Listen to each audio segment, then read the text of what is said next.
Na aula passada a gente parou no seguinte ponto.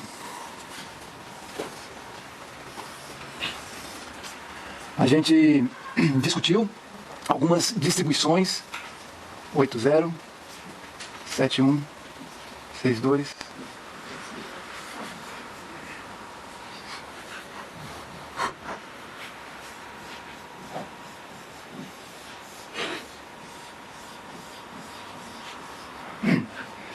A gente discutiu algumas distribuições possíveis hoje para a gente montar uma caixa com 2 compartimentos. Primeiro, com relação ao número de bolinhas em cada compartimento. Uma caixa com 8 bolinhas, como distribuir em 2 compartimentos A e B. Então essas aqui são as alternativas para se distribuírem essas 8 bolinhas. Cada uma alternativa dessa a gente chama de um estado macroscópico. Cada estado desse aqui é uma situação macroscópica ou um estado macroscópico do sistema. A gente viu na aula passada que se a gente vai para o mundo microscópico e consegue identificar cada uma dessas 8 bolinhas, apesar de elas serem idênticas, a gente chega a um tipo de cálculo que faz com que a gente veja uma distribuição possível aqui, 8 distribuições possíveis, aqui 28 distribuições possíveis, aqui 56, aqui 70, aqui 56, 28, 8 e 1. Cada uma dessas distribuições possíveis no mundo microscópico a gente chama de estados microscópicos. Então, nessa suposição teórica, nessa forma de tentar interpretar esse sistema, a gente chega à conclusão, ou pelo menos pode relacionar, a esse estado macroscópico, um estado microscópico possível. A esse estado macroscópico, 8 estados microscópicos possíveis. A esse estado macroscópico, 28 estados microscópicos possíveis e assim por diante. Analisando esses estados macroscópicos, a gente vê que aquele estado macroscópico com igual distribuição de bolinhas é o que tem o maior número de estados microscópicos correspondentes. É como se esses 70 estados microscópicos se tornassem reais num estado macroscópico, que é aquele de igual distribuição de bolinhas nos 2 compartimentos. Por que a gente fez essa forma estranha de interpretar um sistema composto por 8 bolinhas numa caixa dividida em 2 compartimentos? É porque a gente estava tentando dar a causa fundamental, que é uma causa entrópica, de um fenômeno fundamental, que é a difusão. Então a gente comparou o sistema sair desse estado macroscópico para esse estado macroscópico, que pode ser considerado o início da difusão e o fim da difusão. Afinal de contas, um processo de difusão termina quando a distribuição das partículas é igual em todas as partes do ambiente. Então um sistema evoluir desse estado macroscópico para esse significa começo da difusão, fim da difusão. Como a gente pode interpretar isso? Passagem de um estado microscópico único para uma situação de 70 estados microscópicos possíveis. Então é como se o sistema evoluísse, ao se difundir, ele evoluísse para o estado mais provável. Então esse estado macroscópico aqui é como se ele fosse representado por 70 estados microscópicos dentre 256 possíveis, que é a soma de todos esses estados microscópicos. Então o sistema difundir significa transformar-se para algo mais provável. Então foi essa a discussão que a gente levou na aula passada. O processo de difusão é um processo exclusivamente movido à entropia, difusão tradicional de partículas não carregadas. Não existe nenhuma variação de entalpia. Então, se um fenômeno de difusão é espontâneo, e todo fenômeno de difusão é espontâneo quando você considera partículas não carregadas, esse processo é movido à entropia. Então você pode dizer, qual é a causa do fenômeno de difusão? Você fala, é um aumento de entropia. Mas através desse tipo de interpretação, a gente pode pensar no aumento de entropia como a evolução do sistema de um estado macroscópico pouco provável para um estado macroscópico muito provável. Como é que essa ideia de probabilidade de estado macroscópico mais provável surgiu? Porque a gente tem que incorporar a nossa visão de sistemas que se modificam, incorporar a visão do estado macroscópico real, que é o que a gente tem acesso, como se ele fosse composto por uma média de estados microscópicos imaginários, mas que em termos de discussão são muito eficientes. Então é como se esse estado macroscópico fosse a concretização de 70 estados microscópicos. Por que é esse o estado macroscópico do equilíbrio? Porque esse estado macroscópico é o mais representado no mundo microscópico de 256 estados possíveis. 70 desses 256 são esse estado macroscópico, e é por isso que ele é o fim da difusão. Chegamos ao estado mais provável. Tá certo? Então a discussão que a gente levou na aula passada teve essa intenção de substituir a palavra aumento de entropia como aumento de desordem, esquece? A gente vai falar assim, aumento de entropia como aumento de liberdade, ou melhor ainda, aumento de entropia como evolução para o estado mais provável. Então todo fenômeno ao qual esteja associado um aumento de entropia, vocês podem imediatamente associar o processo fez o sistema atingir um estado que é mais provável. É mais representado no mundo microscópico, tá certo? É um estado de maior liberdade. Tudo bem? Então foi isso que a gente discutiu na aula passada. Pode perguntar agora. Sim, o fenômeno de difusão é um fenômeno movido à entropia. Se você olhar o ΔH de fenômenos de difusão, é zero. Dos tipos clássicos de difusão, partícula não carregada, blá, blá, blá, é zero. Mas por que o processo de difusão é uma coisa tão comum, tão frequente, tão espontâneo?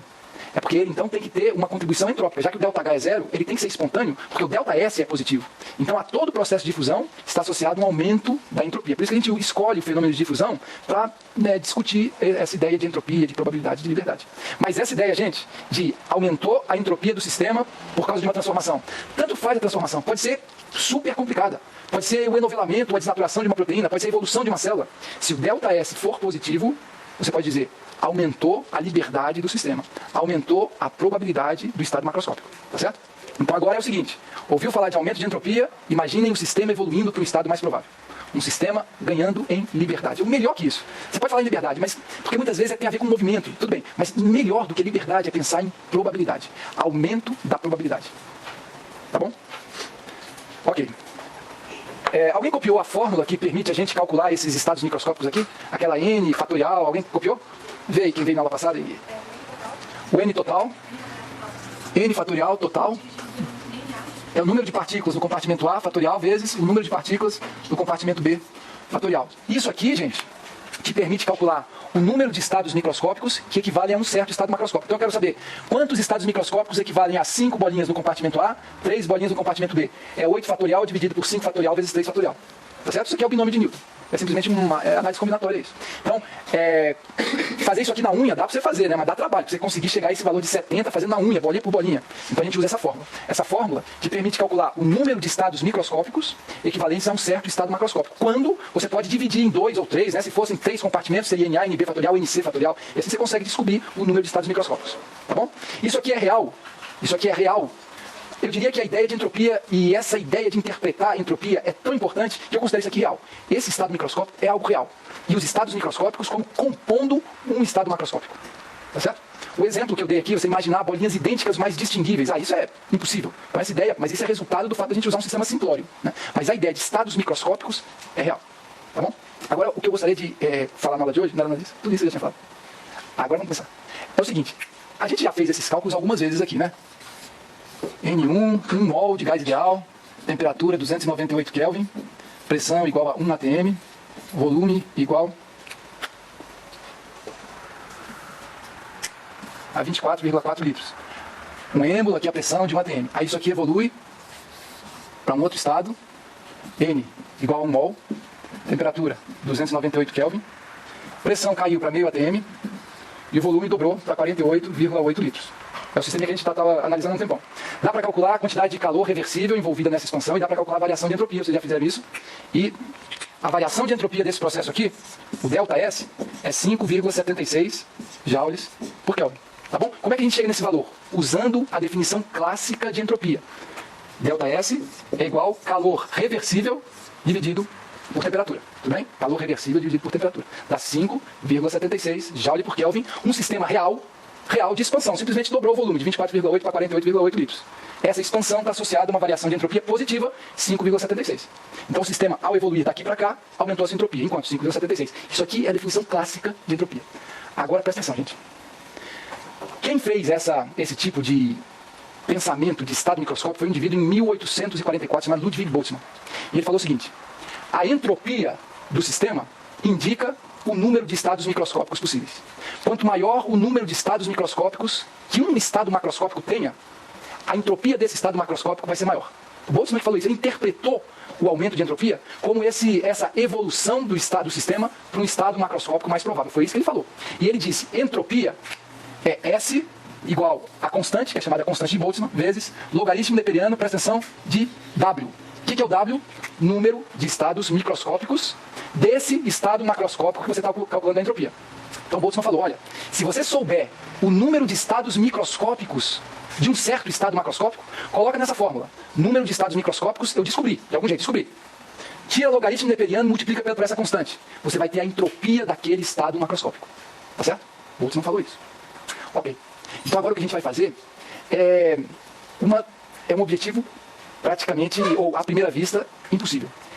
Eu vou tentar pensar nesse processo de difusão aqui, as bolinhas todas em metade da caixa, terminando com as bolinhas igualmente distribuídas, não para 8 bolinhas, mas para 6,022 vezes 10 a 23 bolinhas. Tá certo?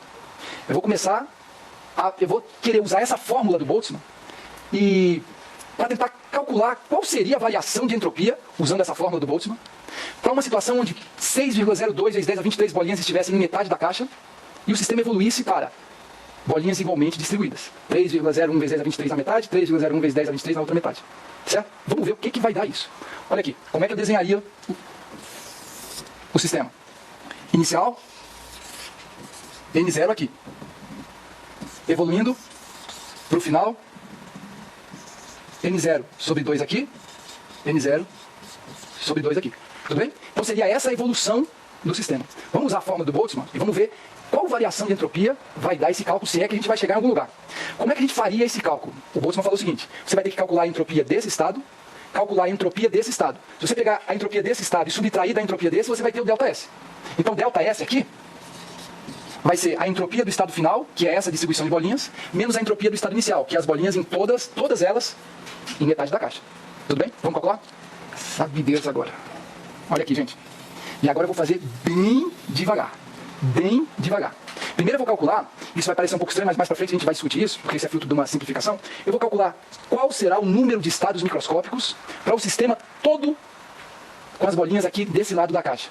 O número de estados microscópicos vai ser, para cá, W inicial, vai ser N0, que é o número de bolinhas total, é o número de Avogadro, 6,02 vezes 10 a 23, uma cacetada de bolinha, dividido, fatorial, por N0 fatorial vezes 0 fatorial. Tá certo? Porque não tem nenhuma bolinha do outro lado da caixa. 0 fatorial, por definição, é 1. Né? Então, nesse caso aqui, como 0 fatorial, por definição, é 1, nesse caso, o número de estados microscópicos equivalentes a esse estado macroscópico, todas as bolinhas em metade da caixa, seria N0 fatorial, dividido por N0 fatorial, que dá 1. Então, esse W inicial aqui vai ser 1. E a entropia, usando a fórmula de Boltzmann, a entropia, nesse caso, vai ser constante de Boltzmann vezes logaritmo neperiano de 1. Então esse W aqui, para o estado inicial, é 1. Isso é uma simplificação, mas vocês vão ver por que acontece isso depois. Então a entropia desse estado inicial é 0. Entropia igual constante vezes logaritmo neperiano de 1. Então a entropia desse estado inicial aqui é 0. Beleza. Agora vamos calcular a entropia desse estado aqui. Olha aqui, gente. W final vai ser igual a N número de Avogadro fatorial dividido por quê? Número de Avogadro dividido por 2 fatorial vezes número de Avogadro dividido por 2 fatorial. Então a entropia desse estado final vai ser entropia final vai ser igual a constante de Boltzmann vezes logaritmo neperiano de uma coisa muito louca, número de Avogadro fatorial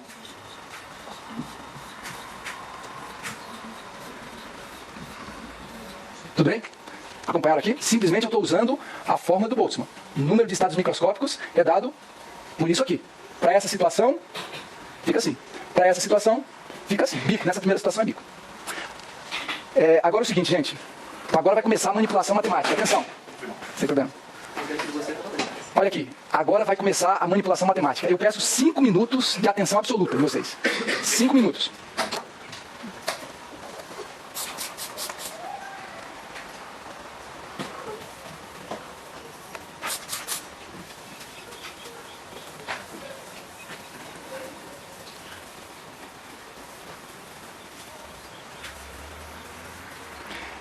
Vocês conhecem alguma regra de logaritmo que eu possa aplicar aqui? Qual a regra de logaritmo que eu posso aplicar? Entropia do estado final vai ser igual a K, que multiplica logaritmo neperiano de N0 fatorial, menos... Como é que eu faço? Logaritmo neperiano de N0 sobre 2 fatorial vezes n0 sobre 2 fatorial. Então o logaritmo da razão é a subtração dos logaritmos. Ainda dá para fazer alguma coisinha aqui? O que eu posso fazer? A entropia do estado final é igual a K, logaritmo neperiano de n0 fatorial menos, parêntese, como? Logaritmo...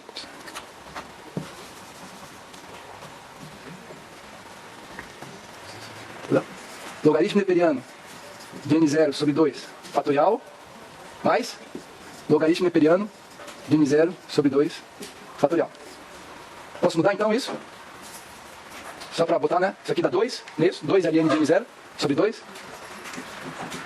Constante multiplica ln de n0 fatorial menos 2 ln de n0 sobre 2 fatorial. Tudo bem? Acompanharam até aqui? Aqui é um bando de n. Meu Deus, ln de n0 é um bando de n. Presta atenção?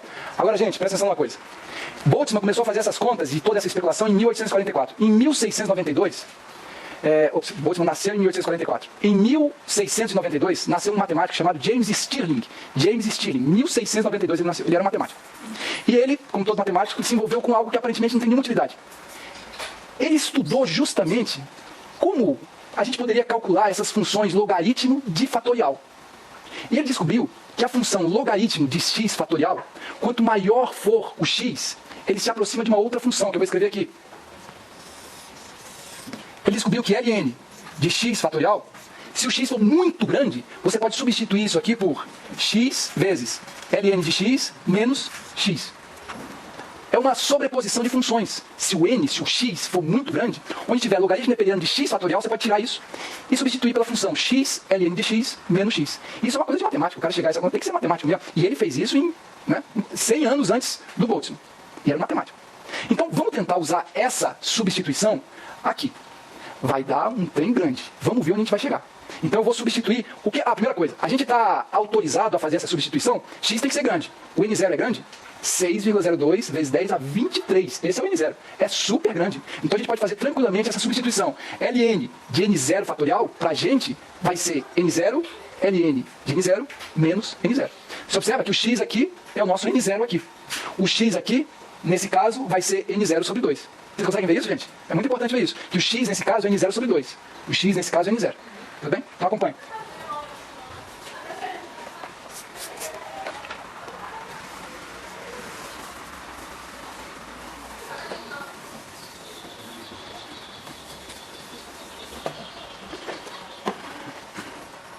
Então a entropia do estado final vai ser igual a constante, abre parênteses. No lugar de ln de n0 fatorial, eu vou colocar n0 vezes ln de n0 menos n0. Beleza. Como é que continua lá? Menos 2, abre parênteses. No lugar de ln de n0 sobre 2 fatorial, eu vou colocar... Alguém consegue me falar? n0 sobre 2 vezes ln de n0 sobre 2 menos n0 sobre 2. Fecha um parêntese, fecha o outro parêntese. Agora vamos sair multiplicando. A entropia do estado final é igual a constante n0 vezes ln de n0 menos n0. E aqui o que vai dar, gente? Fala aí pra mim. Menos n0 vezes ln de n0 sobre 2. Por que sumiu esse 2 aqui? Porque eu multipliquei por 2. Então eu cortei esse 2 com esse 2. E depois, mais n0. Fecha parênteses. O que dá para substituir, para simplificar aqui? Esse n menos n0 sai com esse mais n0. Então vamos escrever de novo. A entropia do estado final vai ser constante que multiplica n0 vezes ln de n0 menos n0 vezes ln de n0 sobre 2. Agora eu vou usar aquela regrinha de novo do quociente do logaritmo e eu vou separar esse logaritmo em dois, tá bom? Esse logaritmo neperiano de n0 sobre 2 é logaritmo neperiano de n0 menos logaritmo neperiano de 2. Então vou voltar para cá. Nós vamos ficar a entropia do estado final igual a constante que multiplica n0 vezes ln de n0 menos n0, que agora abre parênteses e multiplica logaritmo neperiano de n0 menos, logaritmo neperiano de 2. Fecha parênteses, fecha parênteses. Meu Deus do céu. A entropia do estado final vai ser igual a constante que multiplica n0 ln de n0 menos n0 ln de n0 mais, menos n0 vezes menos, mais n0 ln de 2. Tudo bem? Então agora eu vou cortar N0 com Ln de 0, N0 com Ln de 0. E aquela confusão terminou assim. A entropia do estado final é igual a constante vezes N0 Ln de 2. Tá bom? Agora, quem tem calculadora científica, aí, por favor, faz o seguinte cálculo. Eu vou dar o valor de N0. Vou dar um valor mais preciso, tá bom? N0 é 6,02252 vezes 10 a 23. 6,02252 vezes 10 elevado a 23. Multiplicado pela constante de Boltzmann, que eu vou dar o valor 1,38054 vezes 10 elevado a menos 23. Quanto é que dá a multiplicação dessas duas constantes? 8,314. Tá ótimo, deixa assim. Entropia do estado final, 8,314 vezes logaritmo dependente de 2. Isso aqui dá quanto? 5,76. Aqui, ó. 8,314 vezes logaritmo dependente de 2. 5,76. Eu já escrevi isso no quadro? Olha aqui. 5,76.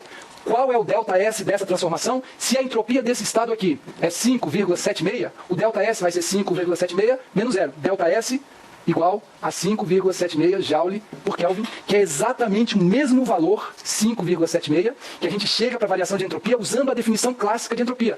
Calor reversível por temperatura. Então, esse argumento, toda a argumentação do Boltzmann, e olha, o que é mais impressionante dessa argumentação, gente? Por mais impressionante que seja a ideia da entropia como probabilidade, por mais genial que isso tudo seja, tem uma coisa que torna isso absolutamente verídico, se é que eu posso falar de absolutamente verídico. É o fato do Boltzmann ter usado para desenvolver tudo isso uma aproximação matemática que foi desenvolvida por um matemático de 1600. Então é como se ele tivesse usado uma ferramenta completamente alheia ao campo dele, à hipótese dele, para chegar na sua conclusão. Vocês conseguem perceber isso? Ele conseguiu desenvolver tudo isso baseado nessa aproximação matemática. Então isso dá um peso especial à conclusão, ou a que essa especulação que ele propôs de aumento de entropia como aumento de probabilidade, como estado macroscópico mais entrópico, como estado macroscópico ao qual corresponde o maior número de estados microscópicos, toda essa especulação é muito forte pela beleza, mas por esse pequeno detalhe de ele usar uma ferramenta matemática que não tinha nada a ver com a hipótese dele. Tá certo? Então essa visão de entropia, de aumento de entropia como aumento da probabilidade do estado macroscópico, isso a gente deve a Boltzmann, né? Existe uma relação compatível entre a definição clássica de variação de entropia como calor reversível sobre temperatura e a nova definição de entropia como aumento de probabilidade. Eu não falei uma coisa aqui para vocês, né? Essa transformação é totalmente análoga a essa. Vocês conseguem ver isso? Aqui eu tenho 1 mol de partículas, 6,02 vezes 10 a 23, num volume de 24,4. Passou 1 mol de partículas, num volume de 48,8.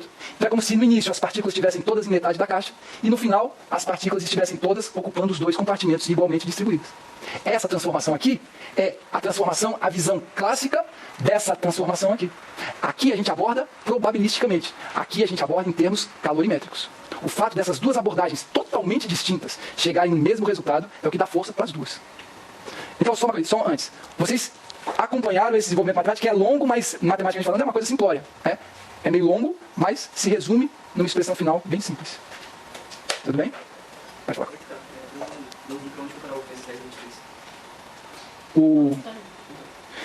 A constante aqui de Boltzmann é 1,38 alguma coisa vezes 10 a menos 23.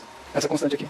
É 1,38054 vezes 10 a menos 23 Joule por Kelvin. Então ela se cancela com 10 a 23 do número de Avogadro, sobra 1,38 vezes 6,02, que dá justamente 8,314. Tá bom?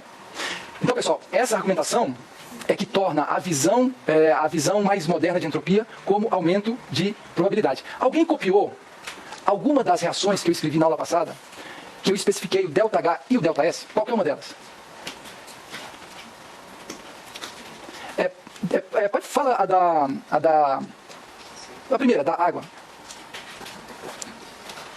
Que era a reação de... Nossa, que coisa horrível, meu Deus do céu. Não tem nenhum colorido, é lindo, mas... esteticamente... Calma aí, deixa eu só apagar aqui.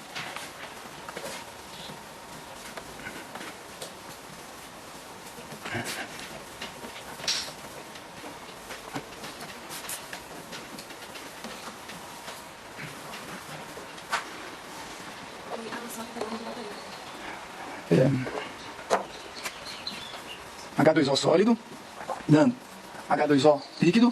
Eu associei essa transformação ΔS de 21,97 joules por Kelvin mol. Não é isso? Então, para cada mol de água que passa do estado sólido para o estado líquido, a entropia aumenta em 21,97. Então, agora atenção, gente. Como vocês responderiam a seguinte pergunta? Em quantas vezes aumenta a probabilidade do sistema?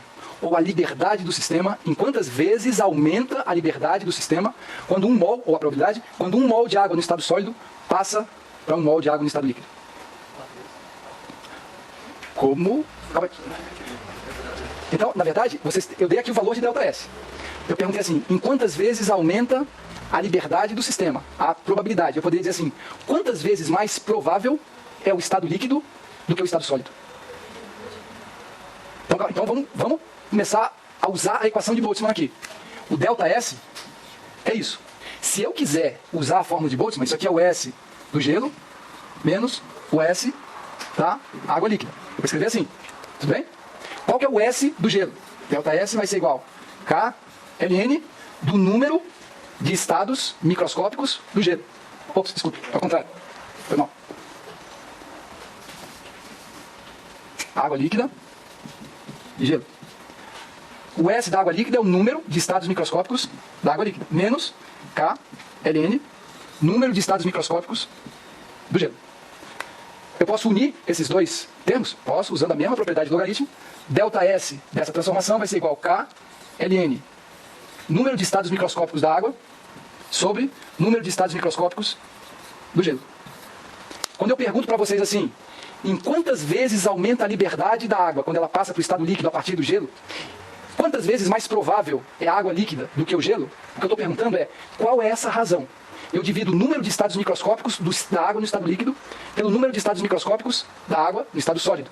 Essa razão vai dar o quanto mais livre é a água no estado líquido do que a água no estado sólido. Eu tenho como calcular essa razão aqui? Sim. Eu tenho a constante e eu tenho o ΔS. Qual é o ΔS? 21,97. Quanto é que é a constante? 1,38 vezes 10 a menos 23.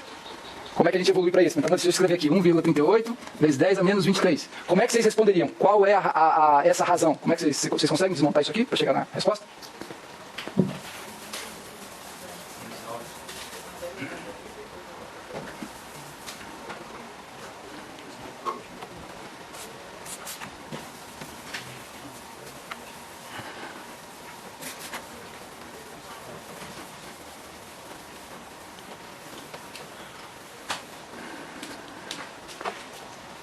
O que eu faço?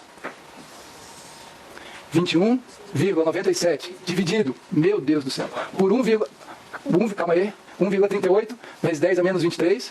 Isso aqui é igual ao logaritmo neperiano da razão número de estados microscópicos da água líquida sobre número de estados microscópicos do gelo.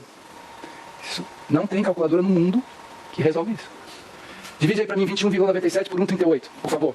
Dá quanto? 15,92 vezes 10 elevado a 23. Não é isso? Joguei o 10 a menos 23 para cima com sinal positivo. 10 a 23. Igual ao logaritmo neperiano de W da água sobre W do gelo. E agora nós chegamos no número que reflete quantas vezes mais livre é a água no estado líquido do que no estado gelo. Exponencial, o número E, 2,17, sei lá, 71, elevado a que número? 15,92 vezes 10 elevado a 23.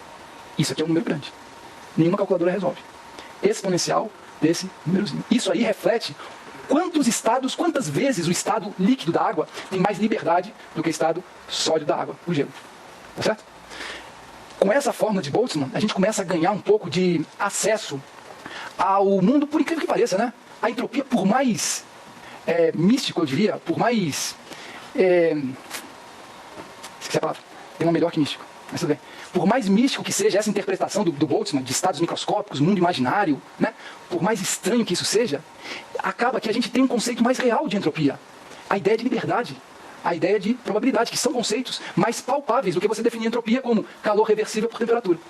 Tá bom? Então, a partir de agora, gente, toda vez que vocês ouvirem falar de entropia, pensa em probabilidade. Aumentou a entropia, aumentou a liberdade. Evoluiu para um estado mais provável. E toda vez que vocês virem um ΔS, por bestinha que seja, ΔS, vocês percebam que esse ΔS, na verdade, ele positivo, né? Na verdade, ele reflete um incremento de liberdade do sistema de um valor astronômico. Um valor de ΔS de 21,97 dá um aumento de liberdade, ou um aumento de probabilidade de exponencial a 10 a 23. Tudo bem? Então, a partir de agora, a gente vai usar esse conceito de entropia mais associado à questão de probabilidade e de liberdade de movimentação. E com essa ideia em mente, a gente pode fazer algumas análises muito interessantes ou descobrir coisas muito interessantes em biologia molecular. Tá bom? Para terminar a aula, eu queria que vocês pensassem num exemplo aqui. Olha aqui.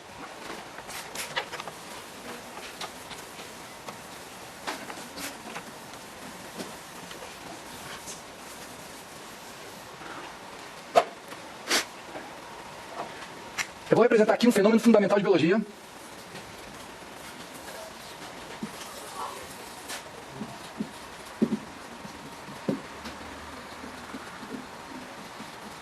Aqui.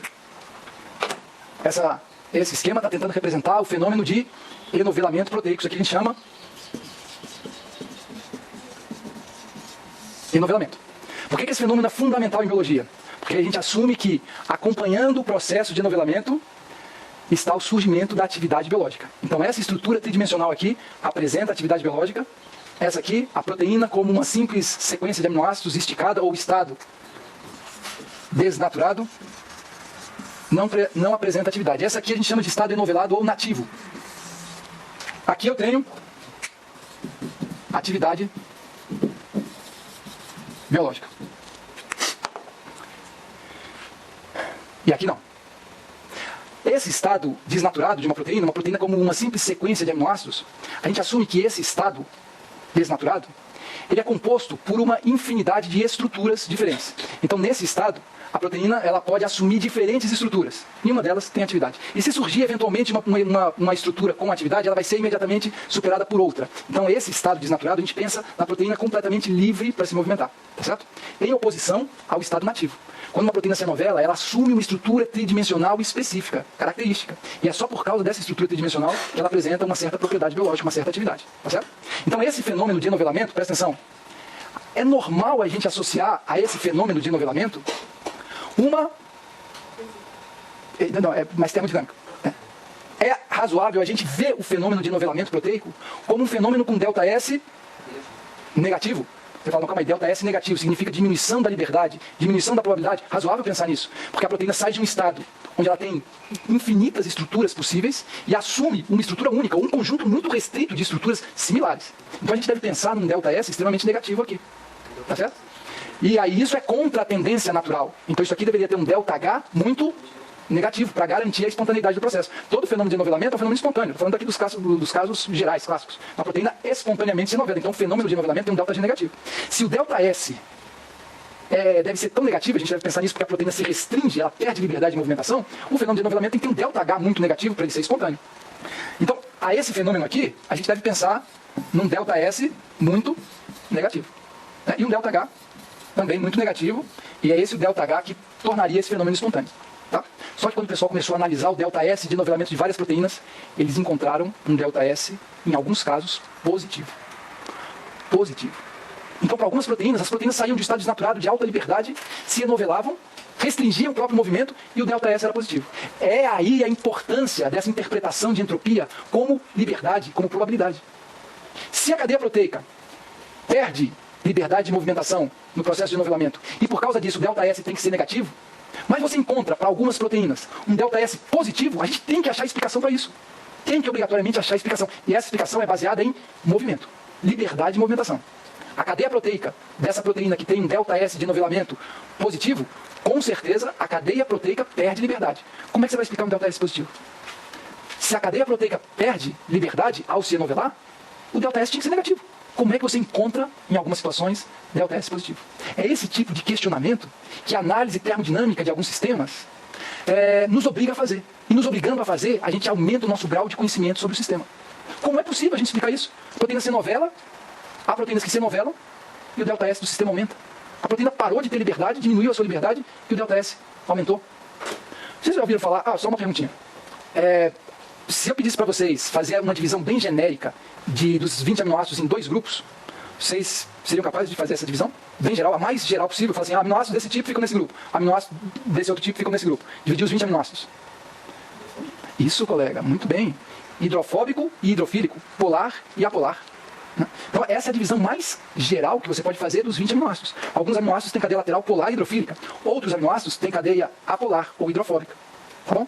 Agora, o princípio de enovelamento proteico, isso é uma coisa que a gente vai discutir várias vezes de novo, mas qual seria a força fundamental que faz uma proteína se enovelar? Por incrível que pareça, gente, a força fundamental é a mesma força que faz você jogar o óleo em água, misturar, misturar, misturar, e depois as duas fases se separam.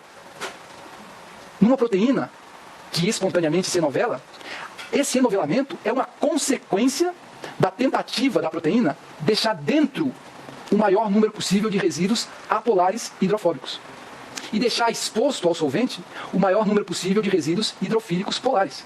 Então o enovelamento proteico a gente pode interpretar como um fenômeno de microseparação de fases. Na proteína esticada, todos os resíduos são bombardeados pelas moléculas de água, polares e apolares. Na molécula proteica enovelada, a ideia é que, como resultado do enovelamento, os resíduos hidrofóbicos tenham se localizado para o interior da esfera, onde a água não chega. Então é como se aquelas partes hidrofóbicas, como não é isso, as partes hidrofóbicas da proteína, a proteína vai se dobrando como consequência da tentativa de esconder as partes hidrofóbicas da proteína. E aí a proteína chega numa estrutura globular, onde o maior número possível de resíduos hidrofóbicos ficou apontado para o interior, e o maior número possível de resíduos hidrofílicos ficou voltado para o exterior. Tá bom? Tudo bem? Bom, mas o que isso tem a ver com entropia, Meneca? Gente, quando você joga uma molécula hidrofóbica, presta atenção nisso. Quando você joga uma molécula hidrofóbica no ambiente aquoso, aí você fala, as moléculas de água não vão interagir. Então as moléculas de água meio que vão isolar a molécula hidrofóbica, a molécula apolar. O mais importante da história não é isso. Quando você joga uma molécula apolar no ambiente aquoso, quando você expõe uma estrutura hidrofóbica a moléculas de água, as moléculas de água fazem isso aqui, ó. Elas formam uma gaiola em volta da estrutura hidrofóbica. Essa gaiola tem uma estrutura semelhante à do gelo. As moléculas de água estão orientadas, formando tipo uma grade. Sabe aquele globo da morte lá dos motoqueiros? É como se fosse aquilo de moléculas de água, altamente orientadas para formar essa capa em volta da partícula hidrofóbica. Essas moléculas de água, formando essa estrutura, que tem um nome muito típico, chama clatrato.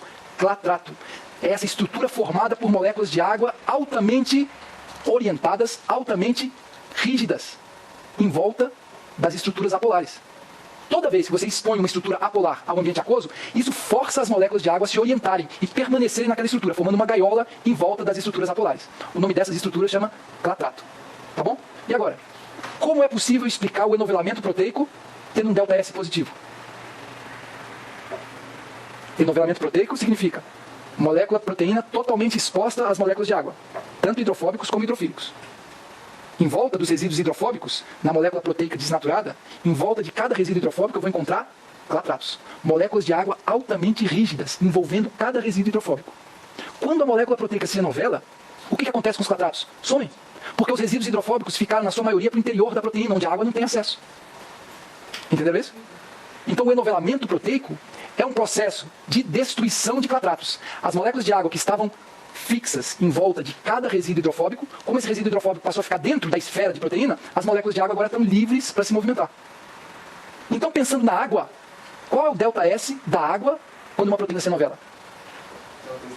Muito mais liberdade. Então, ΔS do solvente, da água, quando uma proteína se enovela, é sempre positivo. O ΔS da cadeia polipeptídica, quando se enovela, é sempre negativo. O ΔS do processo geral vai ser a soma dos dois. E às vezes, tem tanto resíduo hidrofóbico a proteína, ou eles são tão bem internalizados na forma enovelada, que quando você soma o ΔS positivo da água com o ΔS negativo do enovelamento da proteína, você soma os dois, dá um ΔS positivo. Então você explica o ΔS positivo do enovelamento proteico não pensando apenas na cadeia de proteína. Você tem que levar em conta também o quanto ganha a entropia do solvente. Porque, afinal de contas, quando você enovela uma proteína, você destrói clatratos. Clatrato é solvente rígido. Solvente com baixa liberdade, com baixa entropia. Destruir isso significa aumentar a entropia do solvente. Tá certo? Esse tipo de cálculo, esse tipo de questionamento, ele surgiu pela determinação de ΔS, com essa ideia de liberdade e de restrição. Quando eles determinaram ΔS positivo, falam, não, aí tem alguma coisa estranha. E avançaram, e hoje o pessoal já consegue determinar, tem algumas maneiras indiretas de você visualizar a estrutura dos clatratos. Então o clatrato é uma estrutura real, moléculas de água rígidas, fixas, com baixa liberdade, que surgem em volta de qualquer molécula polar, apolar que esteja exposta às moléculas de água. Tudo bem? Ok, gente. Por hoje é só. Então nós vamos ter mais uma aulinha só, eu acho que de ΔS, que eu não resisto, né? E aí depois a gente vai falar só de proteína. De repente o que ΔS que eu vou falar agora já vai envolver, vai continuar envolvendo proteína, a gente já vai tocando mais para essa parte mais tipicamente biológica. Então é isso, nos vemos na quarta-feira.